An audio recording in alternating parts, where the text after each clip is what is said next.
I'm Liv, I'm 26 years old, and a year ago I was diagnosed with PCOS. It actually took me almost 3 years to figure out that I had PCOS, and a lot of the doctors that I was going to didn't pick up on it and actually made it more difficult in my journey to figuring out that I had it. So I am making this YouTube video just to share my story and my symptoms and my journey so far with that, in hopes that it will help another female out who is trying to figure out if they have PCOS or who just got diagnosed with PCOS. So most people who get diagnosed with PCOS, at least in my experience with talking with other women who have it, get diagnosed in mid to late 20s. However, I actually had symptoms clear back when I was about 5 years old. My mom was really concerned because at 5, I was already getting leg hair and armpit hair. And I had really high blood pressure, and I was pretty chunky for a little kid. And so they actually took me to a children's hospital near us and had me checked out. And they tested me for PCOS, and I tested negative. And what I found out was that's not actually that uncommon for that to test negative so young, because obviously my body was still growing, and like I said, a lot of people aren't diagnosed till later in life. But now looking back at that, it was like, yeah, like that was an indicator that I was going to have it. I went on to really struggle with my weight pretty much my entire life, and it would fluctuate a lot. It would fluctuate between being really, really thin and then really, really big. I fluctuated between high blood pressure and low blood pressure, and I have always been hairy. I've always had a lot of hair. Luckily, it hasn't been like super noticeable. Like obviously I shave and stuff, but my hair grows really, really fast. I get like little chin hairs and that kind of stuff that I have to take care of. And so that was just something, I guess, another indicator of me looking back on it, that I was like, yeah, I probably had it. And the other thing is that my menstrual cycles were always very, very heavy and very, very long. Like my menstrual cycles were anywhere from 7 to 12 days. And I was always jealous of my friends who would have it for 3 or 4 days, but yeah, so my menstrual cycles were always really long. And I could like never wear like a tampon. I always had to wear pads. And when I'm talking like pads, I'm talking like the overnight pads. That's like how heavy my menstrual cycle was. So again, looking back, that was just another like indicator that I should have seen or foreseen, but didn't pick up on until obviously that I knew those were symptoms. Around 4 years ago, I really started to gain weight, and gain weight very quickly. Like I said, I've always struggled with my weight, but I've always chalked it up to I'm very short. I'm 5'3", and I'm built like wider. So I always just chalked it up to my genetics and my build, and it was just something that my parents always told me like they've always struggled with, so I'm probably always going to struggle with. And 4 years ago, I started a career in law enforcement. I'm no longer in law enforcement now, but I was back then working very long hours. I was working night shifts, 12-hour, 14-hour shifts, very high-stress job. And so I just chalked it up to genetics and the high-stress job that I was doing. But 2 years ago, I stopped having a menstrual cycle altogether. Over the course of that year, I actually only had one menstrual cycle.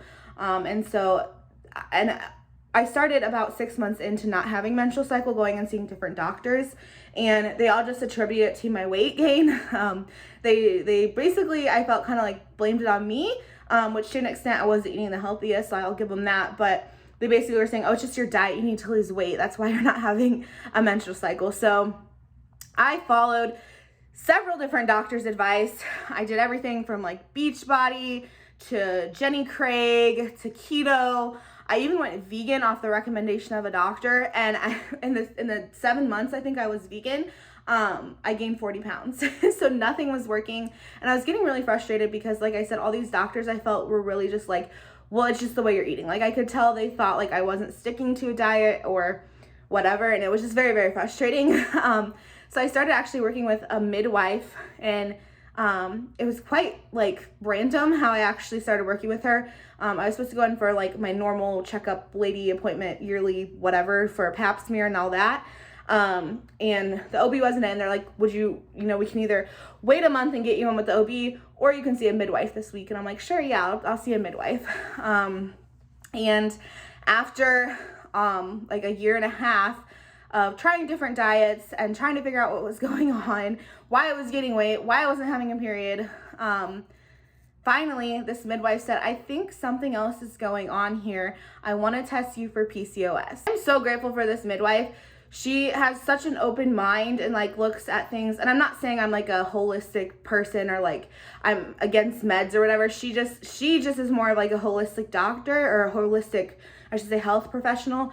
So she was willing to take a step back and not blame me and actually see like what was going on. And that is how I found out I not only was PCOS, but I'm also insulin resistant, which is pretty typical. It goes hand in hand, I feel like, with having PCOS.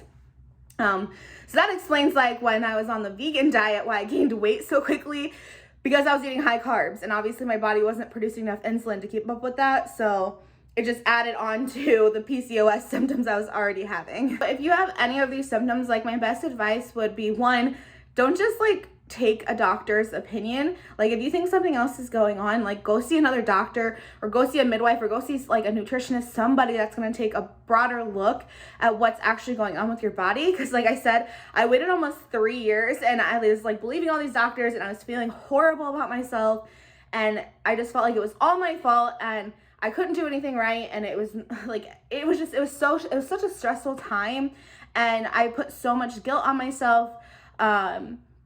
And I just, like, it didn't need to be done. Like, if one of those doctors would have just ran the test for me, they would have figured out what was going on, and I could have then further started researching and started, you know, learning how to live with this disorder sooner. Sharing my story is helpful, and maybe you see if you have the same symptoms, something that you could go get checked out or ask for that test. And yeah, I just hope that I can help, like I said, at least one person kind of figure out what's going on with their body. If you're having any of these symptoms, or even if you've already been diagnosed with PCOS, please share your story in the comment section down below, because it's gonna help so many people out. I know so many women have so many questions about this, and a lot of people, if they have never heard of it or don't have it in their family, they have no idea what's going on. And by sharing your story, you could really help somebody out. So make sure to leave a comment down below. Just take a second really quick and hit that like button at the bottom of the screen, and I will catch you all in my next video. Bye.